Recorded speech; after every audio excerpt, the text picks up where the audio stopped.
अभ्यास 5053-54 120 शब्द प्रति मिनट। यस महोदय, कौमा, हम सभी इस बात के शिकार हो जाते हैं कि अपने दलगत स्वार्थ में आकर गलत काम कर बैठते हैं। विराम। कभी भाषा और कभी किसी प्रदेश के स्वार्थ में ऐसे प्रश्न उठते हैं जो हमारे राष्ट्र की एकता को कमजोर करते हैं। विराम। अभी एक माननीय सदस्य ने यह प्रश्न उठाया और आरोप लगाया कि भारत सरकार कुछ प्रदेशों के साथ इंसाफ नहीं करती। विराम। भारत सरकार कुछ प्रदेशों के प्रति पक्षपातपूर्ण नीति अपनाती है। विराम। यही मनोवृत्ति है जिसमें एक प्रदेश को दूसरे प्रदेश के विरुद्ध भड़काया जाता है, कौमा, एक जाति को दूसरी जाति के विरुद्ध खड़ा किया जाता है, कौमा, एक धर्म को दूसरे धर्म के विरुद्ध खड़ा किया जाता है और एक भाषा और दूसरी भाषा वालों के बीच में भड़काव पैदा करके लड़ाई पैदा की जाती है। विराम। यही मनोवृत्ति है जिसको हमारे विरोधी दल के बहुत से लोग भड़काकर पैदा करते हैं। विराम। उनकी अपनी गलत नीतियों के कारण विशाल दृष्टिकोण नहीं होता है और वे ऐसे प्रश्नों को उभार कर अपना स्वार्थ सिद्ध करते हैं। विराम। स्पष्ट है कि ऐसे समस्त प्रश्नों का परिणाम हमेशा बुरा होता है। विराम। इसलिए मैं सभी राजनीतिक पार्टियों के नेताओं से अपील करना चाहूँगा कि जो प्रश्न हमारे देश के सामने हैं और जिन पर हम सबको चिंता हो रही है तथा जिनका हल निकालने की हम कोशिश करते हैं, कौमा, उन तमाम प्रश्नों के ऊपर हम ठंडे दिल से विचार करें। विराम। श्री वाजपेयी ने एक अच्छी बात कही। विराम। उन्होंने कहा कि इन प्रश्नों का हल सड़कों पर नहीं होगा। विराम। मैं भी उनसे इस बात से सहमत हूँ कि इन प्रश्नों का हल प्रजातांत्रिक ढंग से ढूंढने का प्रयत्न करना चाहिए। विराम। हमें इनका हल प्रजातांत्रिक व्यवस्था के अंदर करना होगा, कौमा, सड़कों के ऊपर इन प्रश्नों का हल नहीं हो सकता है। विराम। राजस्थान के अंदर जो अकाल पड़ा हुआ है और लोग मर रहे हैं, कौमा, उसकी तरफ चिंता नहीं हो रही है। विराम।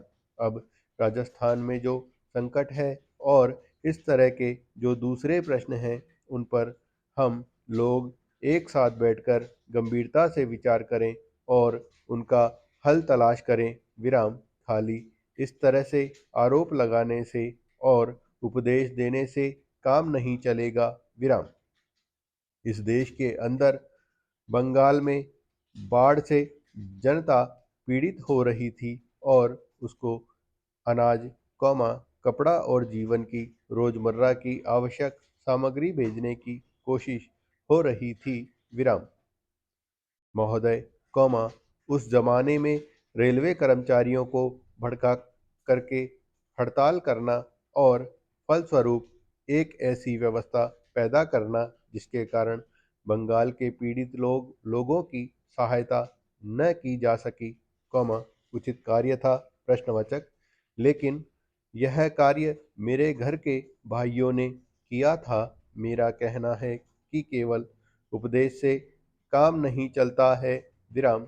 जब ऐसे प्रश्न आए तो उपदेशात्मक भाषाओं में ही फंसकर न रहा जाए, बल्कि आवश्यकता है कि ऐसे प्रश्नों पर सारे राजनीतिक दल देश हित को ध्यान में रखते हुए संजीदगी से विचार करें और उन सब का हल तलाश करें। विराम।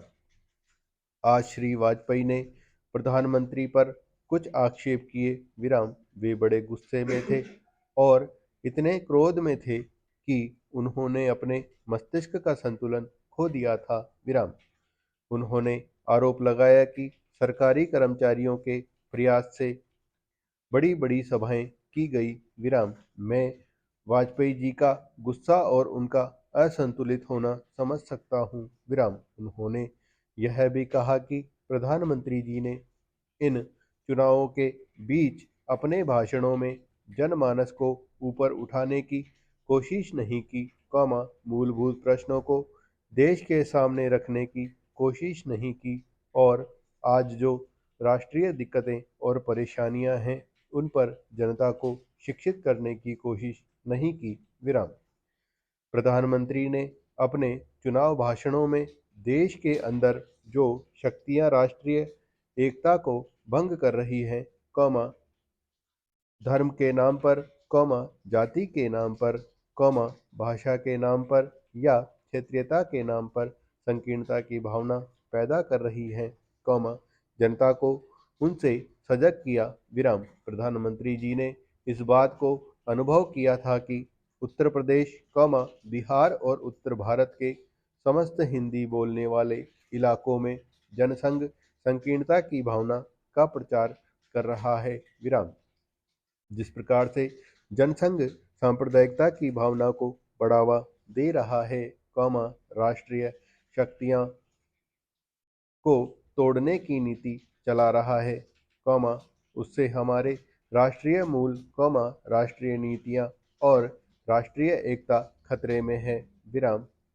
इसीलिए प्रधानमंत्री ने जनसंघ के ऊपर इस बात का प्रहार किया था कि वह सांप्रदायिक शक्ति है और उससे जनता को सावधान हो जाना चाहिए। विराम।